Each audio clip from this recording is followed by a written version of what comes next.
Ay mga lads, kain na tayo ng dinner natin. Meron naming salmon and chimpa yan. Siliging-ging. At black rice. So, kain tayo lang. Gutom na ako. Sarap. Meron diyang okra.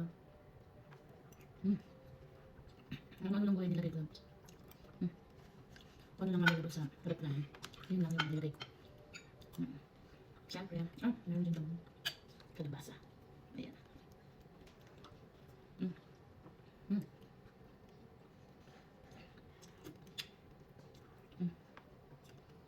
Gutom na. Natulog ako lang sa magapal. Gising ko alas 2 na. Ayan. Sarap. Salmon.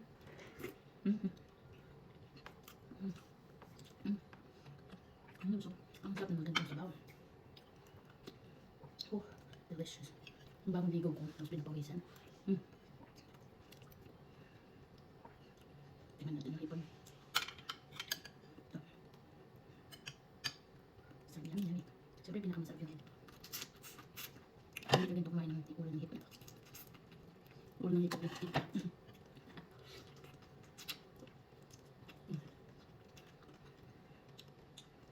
Nagmamadali na ako kasi makibalita ako sa event today.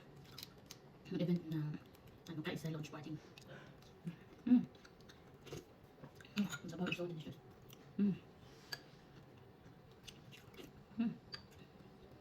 Sarap. Sarap na mga ganitong ulam. Sarap yung paborito ko sa mga sabaw. Mga ulo, paa.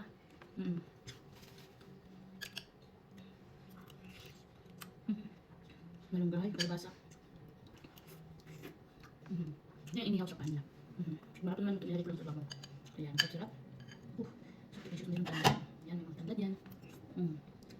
Malunggay, tsaka silang ito. The best. Ayan, ang salmon dito lang. Palubog yung salmon mo.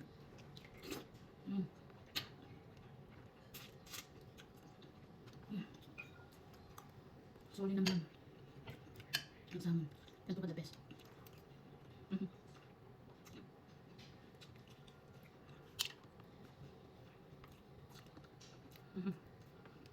Oh my God. Ang sarap. Pawisan ako lang. Pawisan ako.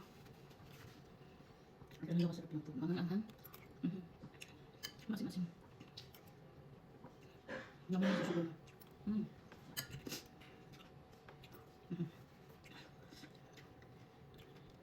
Sarap siya. Labasa. Labasa ng sinigang.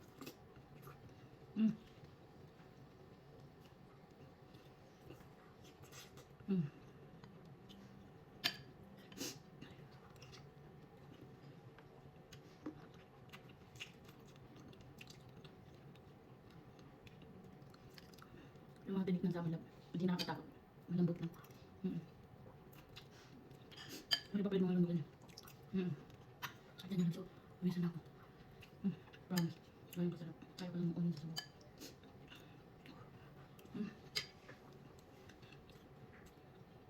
Daming bamis ko. Daming masarap.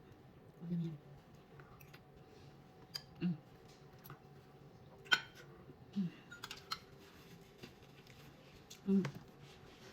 Galing natin ang sabaw mo labs. Yung sisipon yung katas na napawisan kang kinakain. Ibig sabihin, the best na luto mo.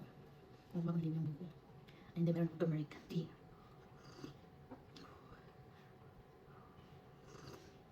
Yung sobrang init din. Yung magtutulo na yung pawis mo. And labs, yun na din na pa. Tapusin ko na lang yan. Ang pag natin yung labs. Kaya, kain ka na din. Magluto ka ng sabaw kung tagulan din sa inyo. Okay? Love.